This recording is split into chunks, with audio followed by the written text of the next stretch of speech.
I'm Joshua Hanlon here at the Museum of Science and Industry in Chicago at the new Brick by Brick exhibit, and I'm joined by Adam Reed Tucker here, the designer of all the builds in this exhibit, and he's going to tell us about the Hoover Dam build here.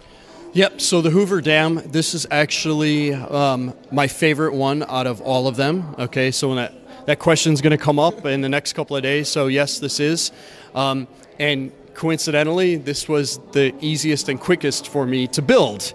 Not necessarily design, but as we all know, the design is 80% of the time and the build is, nothing. So this took me about 3 weeks of kind of back and forth playing around with the idea.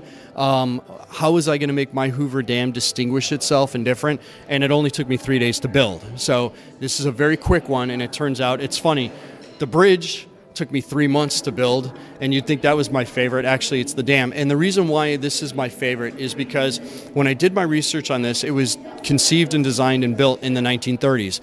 And I was able to pick up a documentary of the construction. So being a fan of architecture and art, I have this library of videos that would probably bore most people. But for me, it's amazing. I watched the video probably 20 times because I'm always picking up, it's like your favorite movie, right? So for me, seeing these guys work and understanding the challenges they had, this structure being built when it was, during the Depression, the height of the Depression, no less, and the achievement is nothing short of amazing.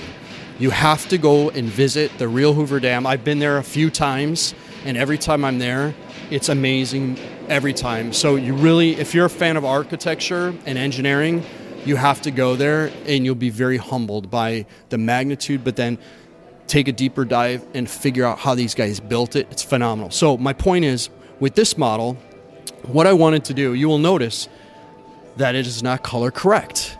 And that's because what I wanted to do is pay homage to the time, the period. And so the movie I have was done in black and white. And so I wanted to do a black and white version of the Hoover Dam. Not to mention I had a lot of burps, okay, which I just found out as well as big, ugly rock pieces. Right, so that's kind of in the mountain in the side here. I know AFOLs are going to kill me for using those because I also used them on the bridge. But I have to tell you that I'm also a minimalist, and so instead of getting caught up in a lot of sexy rock work that AFOLs are amazing at doing with the slopes, and we did some of that on Cinderella's Castle, so there is some of that out there where we're doing, roof slopes at, snotted and that sort of thing to get that really cool rock. With this, if you notice, I created a pattern. I didn't want to mess it up too much because I just wanted the rock work to just be a backdrop. And if you actually look over at the front of the dam, what I've decided to do was one side is done as it was completed and the other side is done as it is under construction. And yes, I had bigger plans for some gantry cranes and some buckets and things, but I just kind of ran out of time, and so it is what it is here. But the nice thing about this piece, like the other ones here, is they all tell a story. And if you go around the side into the back, this actually unveils the anatomy of the Hoover Dam. So like this pipe that's going through here, it's called a penstock pipe. That's actually used in a spillway.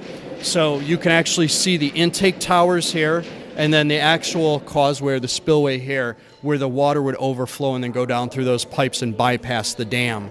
And so I wanted to tell a little bit. There's a lot more involved in this, trust me, and even getting a sneak peek down into the front where you actually see all the electricity, because this is a hydroelectric dam.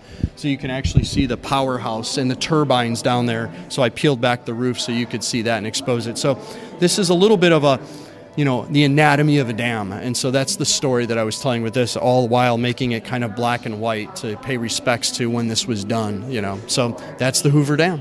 Okay, very cool. Thanks for telling us about it.